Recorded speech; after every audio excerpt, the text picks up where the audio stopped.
What's up, y'all? IBO MMA here, back with another recap. I know my last video was also a recap, but I promise y'all I do more than recaps. But we're recapping UFC Abu Dhabi, Whittaker versus Reiner De Ridder. Overall, it was a pretty good card. There were a couple, I'm not gonna lie, there wasn't that many good fights, but overall it was pretty entertaining. So let's get into it. Boom. All right, here we go.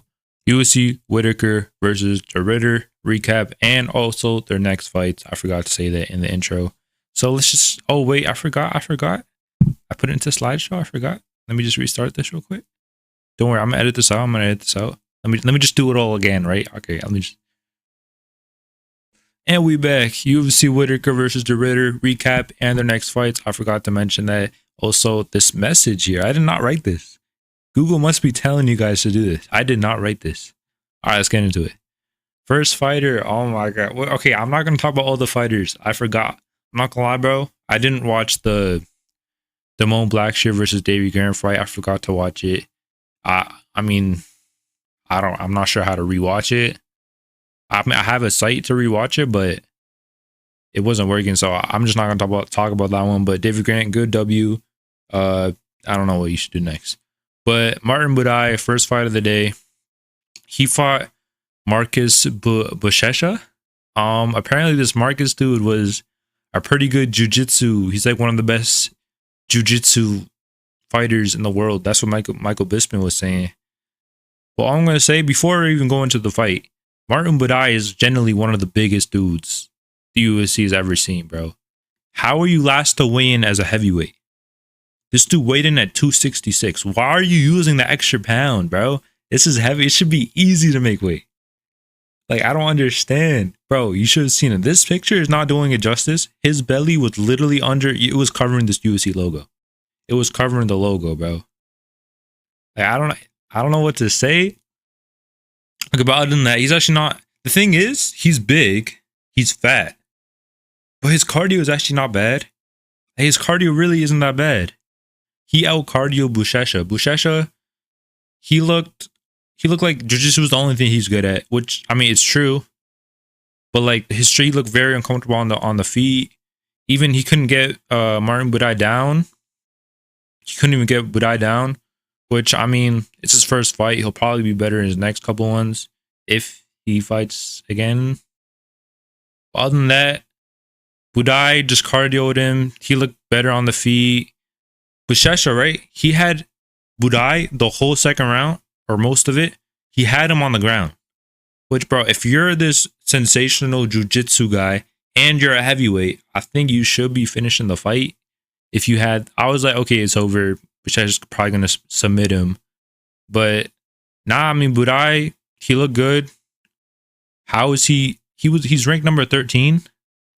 Who did he beat to be ranked number 13? There's no way the heavyweight division is that shallow, right?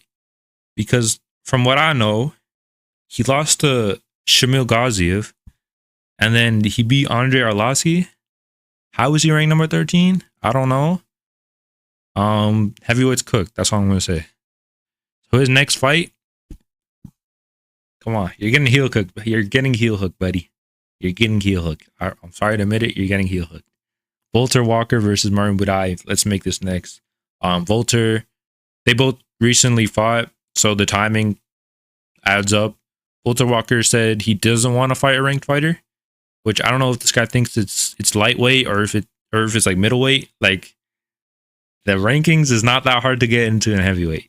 I don't know what this guy thinks it is, but let's go to the next one. Steven Nguyen. All I'm gonna say is his opponent was not that good. Muhammad Yahya. He was fighting his hometown. He's just not, I don't know how he's a fighter. Okay, that's a little cruel, but like, I don't know how he's in the UFC. He just doesn't look UFC level. I mean, he had the most knockdowns. I'm talking about Steven right here. He has the most knockdown in a round in UFC history. If you're knocking your opponent 5 times in a round, like, I don't know, bro, the judges didn't even score that at 10-7. They scored it at 10-8, which is crazy. Like, how do you get a 10-7 these days? I don't understand. All I'm gonna say, look, I'm a criticizer, right? And I'm like, I'm an MMA expert. I like to call myself an MMA expert. If I need to criticize him, he needs to work on his ground and pound. If you're knocking your opponent 5 times, you're knocking them down 5 times, and these are heavy blows. Like they're not just like, oh, a little punch and he falls. Like these are heavy blows, bro. How are you not putting him down with the putting him out with the ground and pound shots? Like I don't understand that. Which I mean, I kind of understand like him just letting him up just to knock him down again. But bro, you could have just finished it with the ground and pound. And then Yaya, he needs to get cut. He reacts to every punch. He might, I don't know. I'm not sure if he has the worst chin I've ever seen or if it's just his defense that's really bad. But I mean, props to him. He's tough. He knocked down Steven in the second round, which is pretty impressive, but his eye was completely cooked. Steven with the W. His next fight, let's do it against Jack Jenkins. I think this fight makes sense. Jack just lost. He needs to fight down. Steven just had an impressive W. He's going to fight Jack, or he should if I was a matchmaker, which, I mean, technically, like I am, but that's like a part-time thing. Like, I don't really do that full-time. This is my full-time job. Billy Alicana. I'm not going to lie. I was watching this fight, but I wasn't watching this fight. I was on Block Blast on my phone. That's not an ad, by the way. I just like Block Blast. Very boring fight. I mean, I was still looking at it, but it was really boring. Ibo, he switched his camp to go to Dagestan, which I don't understand. You're not a grappler. Why would you train in Dagestan? You're a striker, you're a brawler. I don't know why these people want to change their fighting style. That's you, bro. You could have still trained with Eric Nixick and just improved your grappling. But instead, he wants to go to Dagestan, which this fight didn't even go to the ground, I'm pretty sure. It was just a striking fight the whole fight. And Billy just won off of just teeps, jabs, looked like Sean Strickland out there, except even less output. Even less output than Sean Strickland. Boring fight. I'm not too sold on this Billy guy. His debut against Guskov, we're going to talk about later. It was pretty impressive. He looked pretty good. But his next fight, I'm sorry, bro. You're getting tacoed, bro. You're getting the tuco. You're getting the taco. You're getting the taco. That's all I'm going to say. Let's make this fight next. If he wins this fight, I'll be sold on him. Then they both recently fought, so it makes sense as well. Next fight. My guy, Muslim Salikov. 41 years of age, by the way. 41 years of age. He was a big underdog as well. Bro, he knocked out Carlos Leal in the first round. Honestly, the first punch he landed. I mean, it was a big punch. I'm not going to lie.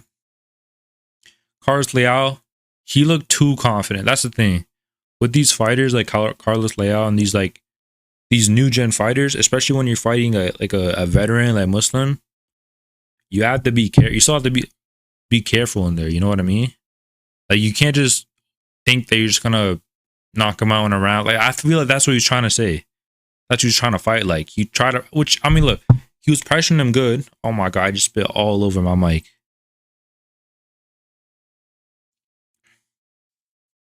All over my mic. Oh my God. Okay, look. The start of the fight, Carlos Leal, he was doing what's right? You have to pressure a guy like Muslim Salikov, because if you don't, he's just gonna outstrike you at range. He has good kicks. The Kung Fu King for a reason. Bro, he was pressuring. And I think he just let his guard down. Muslim, he just hit him with a big overhand, and I think Carlos Leal will be back. The Roy Cheat will be back. Muslim Salikov, he called out Wonder Boy. Let's make that fight. Perfect fight. Perfect call out, by the way. Perfect call out. 2 old boys, 2 Kung Fu kids, I guess. I think Steve Wonder Boy is karate, right? Bro, karate versus Kung Fu, it literally writes itself. Let's make that fight. Bryce Mitchell won a decision over Said Nurmagomedov.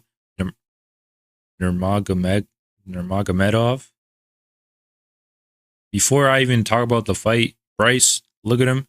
He looks a lot more leaner than he is at 145, which makes sense. But I'm not gonna lie, I thought he was gonna be a little bit more lean. I thought, how easy was it to make 145? Because he looks Like he doesn't look that much different compared to him at 145, except that you see like a lot more abs. But other than that, I thought he was gonna be kind of a little more ripped. Which can he make 125? I'm just kidding. He can't make 125, but um, so he was going at it with Saeed in the first. He got knocked down, which with a big knee by Saeed, which made Saeed win that round, the first round. But then Bryce, he came back. His corner was calling him a farm boy, which I don't know if that like turns him on or not turns him on, but like motivates him. That's what I'm trying to say. Turns him on. What am I talking about? I don't know if that like motivates him or something. But he came back in the second.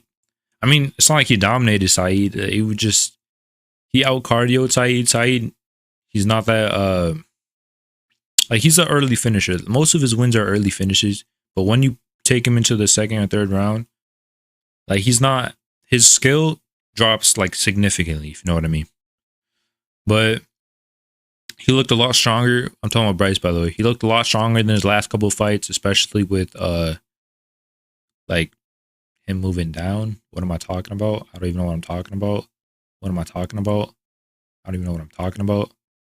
What am I? Yo, let me relax. I'm gonna edit this part about it. That whole part where I was like, what am I? I'm gonna edit that out. But the second and third round, I'm not gonna lie, he just slightly outgrappled Saeed. He didn't look that impressive. Bro, in the third round, he was holding the cage. He was like holding the cage every time, and the ref was like, yo, you can't do that. I'm not gonna lie, I wouldn't be surprised if they took a point there, because the ref was literally saying like 2-3 times, like, yo, you can't do that, bro. You can't do that, and he kept doing it. But he won 29-28 decision. I thought it was fair. Some people are calling robbery. It makes sense. Second and third round, he won. I get it. His next fight, though, Kyler Phillips. I mean, I'm not too sure who Bryce should fight next. I think he should get someone in the rankings because, I mean, Bryce was a ranked featherweight, and then he beat Said Nurmagomedov, which I think gets you a ranked fighter. Kyler Phillips, they both recently fought. This makes sense. Who I'm picking in this fight, I'll say Bryce by decision, maybe submission. I'm not too sold on Kyler Phillips. He has like 2 rounds of cardio in him and he's done. But other than that, let's get into the next one. Bogdan Guskov, my guy Bogdan. Round 1 knockout over Krylov. I'm honestly surprised that he didn't get a performance bonus. I'm not gonna lie, Krylov, he looked a lot more patient, which is good because he just got recently knocked out. He looked a lot more patient. He's still kind of wild in his strikes, but he looked a lot more defensively aware, I'm gonna say. But Bogdan Guskov, I just think he is really patient and he has really good defense. Like he knows, like this is gonna be a stretch, right? He kind of fights like Anderson Silva, kind of, except with less kicks and more boxing. Kind of fights like Anderson Silva. Not really though. He caught Krylov, put him down. He had like 15 shots on the ground, put him out. I think he put him out, and then got the first round KO. And then after with Volter Walk, he was doing like that Taiwanese, like that boat racing kid. The one that's like, I'm young, black, and rich. He's trying to let me. Bro, he did that, which is kind of funny. But his next fight, Jamal Hill, I think this makes sense. Bogdan should fight someone up the rankings. Jamal just lost. Was that 3 in a row, Jamal? 3 in a row for Jamal. Yeah, he should fight down. Everyone else in the division is pretty much booked, kind of. Yeah, this fight makes sense. Let's make this. Next one, Asu Amabayev. His fight with Ochoa was pretty good. I mean, not entertaining wise, but like it was a pretty competitive fight, I'm gonna say. I'm actually really surprised. I thought Asu will have a much easier fight just because Ochoa, he was taking it on short notice, and because he just made his debut. Like if you just make your debut, if you're getting a ranked fighter, your next fight, I don't. There must be something I don't know about this Ochoa guy that makes him just like a good, really good fighter. But yeah, pretty good fight. He won due to his grappling. He was pretty much spamming takedowns out there. His striking looked pretty good as well. Ochoa, he's definitely a future prospect to look out for. His next fight, he's probably gonna win. And then after the fight, he called out Joshua Van, and he said Joshua Van was ducking him. I'm sorry, bro. You're not fighting Joshua Van, bro. He's levels ahead, bro. You're not fighting Joshua Van.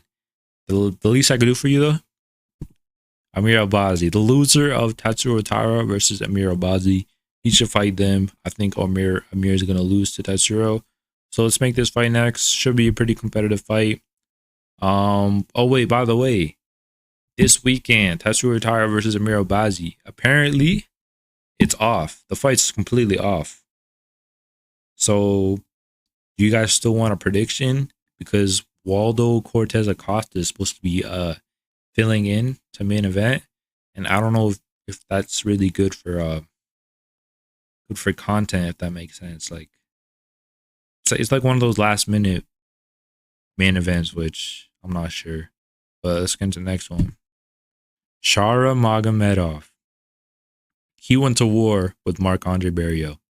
Completely went to war. It was really evident that he was better on the feet, which I feel like we all thought coming into the fight. But that's the thing. A guy like Shara Magomedov, he struggles against a guy like Barriault. Because Barriault, he's gonna come inside. He's gonna like clinch you, he's gonna make it dirty, elbow you, knee you, like he's gonna do that.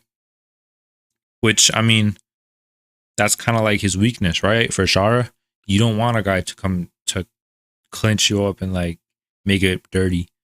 But I mean, he defended a lot of takedowns. Shara did defended quite a lot of takedowns. He definitely won the first round just like outstruck him. The second round, he was doing good. He rocked him. I think it was with a knee.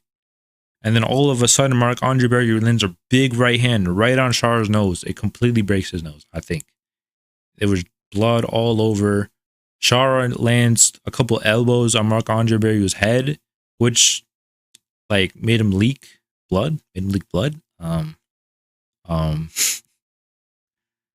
So I think Marc-Andre won the second round just based off the damage he did. And after he broke his nose, he was hitting with a couple good shots as well.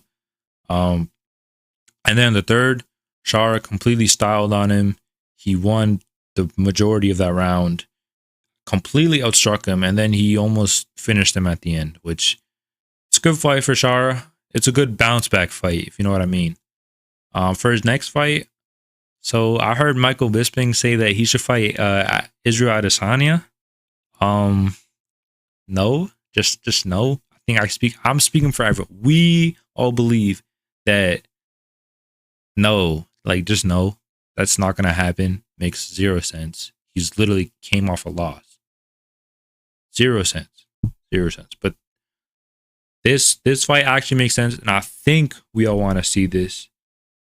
It was in my last video, but Shara Magomedov versus Roman Kopylov. Anyone? Makes sense. Bro, this fight will be a banger.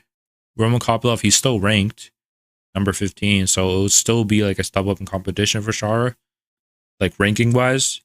I think this fight will be very interesting as well.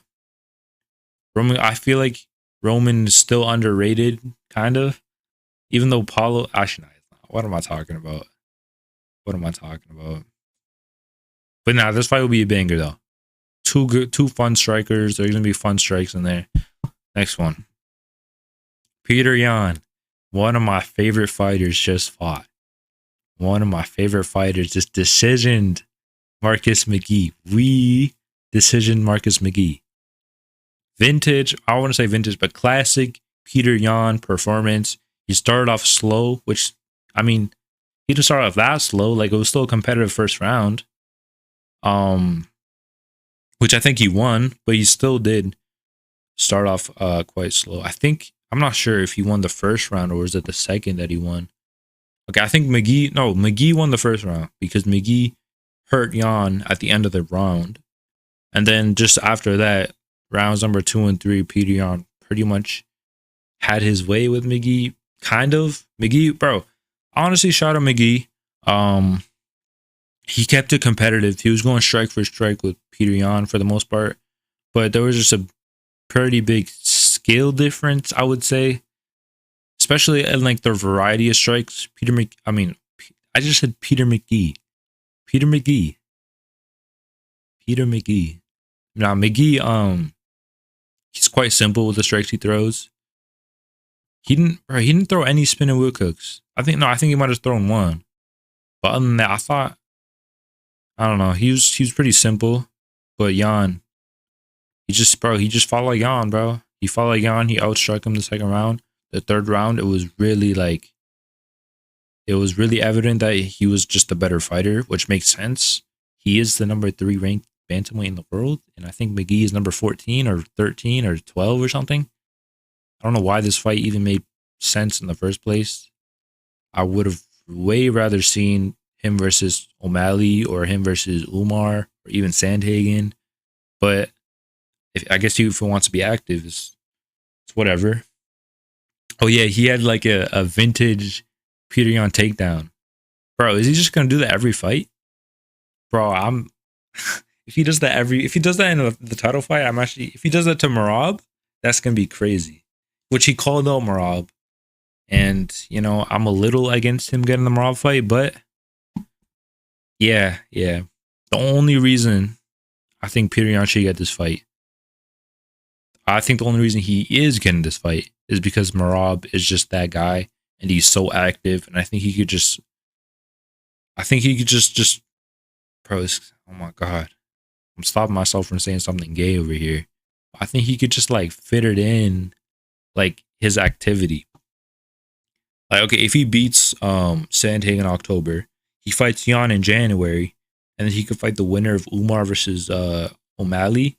If that fight gets booked, I think that fight's gonna get booked. He could fight the winner in like July or something, which crazy activity for Merab. But I think this is the next fight to make. I don't know if Merab, if Yan really does better than the first one. I think he does better, but I don't know if he does that much better. I think Merab still kind of has his way with Yan. But it'll be interesting to see. And yeah. For the main event, oh wait, no, I forgot. Marcus McGee. He should fight Raoni Barcelos. That's all. That's all I'm gonna say for that. Reiner De Ridder, the main event of the evening. Some people are calling robbery. I think those people are a little bit delusional. Not delusional, but I think they're just butthurt because their favorite fighter lost. Don't worry, Robert Whittaker is all our favorite fighters. I'm smacking my boobs. My Australian flag. I'm not Australian, but yeah, he won a split decision over Robert. Some people call him robbery. I just don't think that's the case. I think he clearly, maybe not clearly, but I think he clearly won rounds 2 and 4. He won rounds 2 and 4. He won, but in round number 5, I think he won that too. He just outgrit him in that round. The first round, Whittaker looked pretty good. He was landing some clean strikes. Even in the first round, Reiner still landed a couple of clean elbows and knees, which I'm gonna say this, right? Reiner, he fights like a UFC 5 online player. All they do is just run up to you with their guard up. They go to you. They have this 6'5" build. They go to you. They elbow you and they knee you, and that's all. They spam elbows and knees, and they just, bro, it's so hard to beat it. Which just, bro, I don't know UFC 5 was like realistic, because that's literally what he does, and he's winning every fight. He outgritted Robert Whittaker. Robert Whittaker looked gassed in the second round. Why did he look gassed in the second round? Is it because of his age? Maybe, but I would like to say it's because of Reiner's pressure. Has to be because of his pressure, right? So I think Robert Whittaker still won the first round. The second round, he looked not completely, but he looked kind of gassed. He was mouth breathing. Reiner looked better in that round, especially. I think he took him down that round as well. He landed a couple of good ground and pound shots. Round number 3, Reiner started the round really good, but then Robert Whittaker hit him with a perfect overhand right while he was coming in with the knee. Bro, it landed so clean. I saw the replay, so clean it landed. I don't know how it didn't put him out. And even when he was on the ground, Robert Whittaker was still landing a couple good elbows and punches, which is crazy. The amount of plot armor this guy has. How did he not go out? I don't know. He definitely lost that round. I would say it's 2-1 Whittaker at this point. Round number 4, I just think he just did more than Whittaker. Whittaker, his output wasn't there, if I'm being honest, especially in round number 4. So I think he definitely won that round by just the knees, the elbows, even the jabs. I think he hurt him with a 1-2 in that round as well. Round number 5, they both kind of came in like they both had a second wind. It felt like at first, Robert Whittaker was doing good at the start of the round. Looked like he wanted it because it is 2-2 going to the 5th. Everyone kind of had it that way. But then Reiner clinched him against the fence, which I know people are saying that, criticizing him because he's like boring and like clinching him against the fence, which I get it. But I think people need to understand that that's just his style. Like his style is to be dirty, is to be like gritty. Like that's his style, to clinch you up against the fence, knee you, elbow you. Like that's him. So I don't understand why people are criticizing him there. I think Reiner definitely won that 5th round. Towards the end of it, he landed a couple more good shots, and Robert Whittaker just wasn't throwing. He just looked gassed. So yeah, he won the decision. He called out, I think he said he wanted to be the backup between Duplessis and Hamza Chimaev, which, I mean, if he wants to, he could do that. But in my opinion, he should fight Sean Strickland. I wanted to pit him against the winner of Imavov and Baralo, who I think will be Imavov. I wanted to put him against the winner. But in my opinion, bro, if Imavov wins, he 100% deserves a title shot. I don't even want to see him against another contender. Like, he deserves the title shot, which I think he's going to win. So I think he'll get the next title shot. I think he should take a little break because he's fought, I think, 4 times in the last 8 months, which is crazy activity. He should take a little break. Sean Strickland's on a little break right now since he got suspended from MMA, which I don't know how that makes sense. I don't know if he gets suspended from MMA. It's not like, wait, how does that work? Because John Jones, he could go to jail, and he got suspended as well. But all I'm saying is Sadiq Dumas can go to jail. It's like his 4th time this year, bro. And he doesn't get suspended. He literally showed up to the fight with the ankle monitor on. But Sean Strickland does. I mean, it's crazy, but I think this fight makes sense. Reiner did call him out after he beat Bo. He said he wanted to fight the best American striker, and he said Sean Strickland, which I think this fight makes sense. Sean Strickland obviously needs to fight down after he got completely embarrassed against Duplessis. It's either this fight or we do the Sean Strickland versus Izzy fight. I see some people saying Reiner should fight Izzy, but he just beat Whittaker. Like, I feel like that's like equal. Why would you fight Izzy when he just beat Whittaker? That's like that's like the equal fighter, in my opinion. Like, you get the same benefits you get the same benefits if you beat Whittaker and then if you beat Izzy. Like, it's like the same thing. You don't go up the division, really. But for Whittaker, let's put him, if he keeps fighting, which I think he will. I was kind of scared he would retire just on the spot, because I think he said he wanted to fight 4 times and then a title shot, which I don't know why he would say that. But I think he should fight the winner between Delidze and Hernandez, which I think will be Anthony Hernandez. I think this fight makes sense. I think it's winnable for Whittaker as well. He needs to fight down. Anthony Hernandez needs to fight up. Makes sense. If you lose this fight, he'll probably retire, which will be pretty sad. I'm not gonna lie. You will be missed, Whittaker. You will be missed. And then that's all. That's all. That's all. Let me just go back over here. Let's go to Big Talk. Yeah, bro. It was a good card. Quite a lot of finish. I mean, not really, if I'm being honest. Not a lot of finishes. Some boring fights. But other than that, thank you all for watching this video. I'm not sure how long this video is gonna be, but it'll probably be like my last video, which is like, why am I talking about this? Do you know how long this is? I'm not, bro. It's not a cell phone. I'm not talking to you right now.